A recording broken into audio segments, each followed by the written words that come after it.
Good morning and greetings from Northumberland on the 4th of October. First of all, an apology.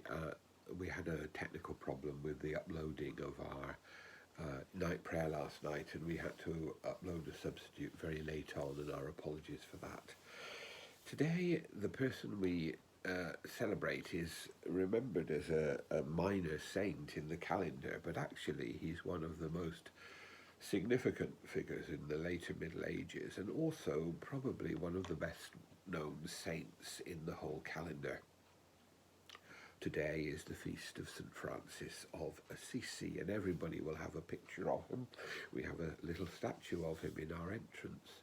This man who was, it sets, I think, the almost archetypal picture of how we understand a friar, and indeed how we understand many monastic people. We sort of think of them as looking like St. Francis, even if they belong to a different order.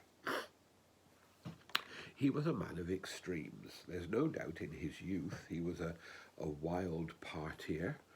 He probably spent and wasted too much money on himself and on his friends and on a party life, as we would call it now. After a period in the military around the year 1200, he was wounded, he came home. It didn't really change immediately, but after a time of reflection and further military service, things changed. Francis grew weary, as it says in the book, of his lifestyle. He made a pilgrimage to Rome and was greatly affected by the beggars that he met in the city. He saw a very different life. And being a person of extremes, he turned his life around completely. He stole some cloth from his father, who was a very rich merchant, used it to begin to repair a church, was completely separated from his father. This was never reconciled through all his life. And he began to work rebuilding the church of San Damiano outside Assisi. He read Matthew 10, telling people to sell what they have and follow him. And he did thus. And he began to form a community around him. He travelled, he preached, he lived his life.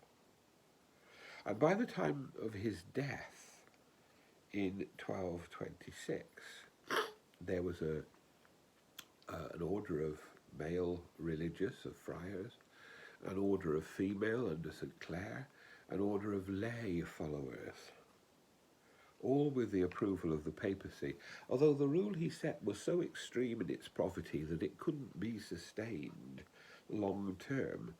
People just couldn't live in that way as a community long term, and the rule had to be moderated. But he was a burning light for Christ.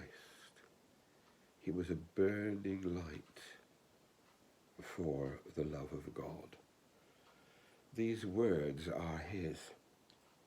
Most high, glorious God, enlighten the darkness of our minds, give us a right faith, a firm hope, and a perfect charity, so that we may always, and in all things, act according to thy will.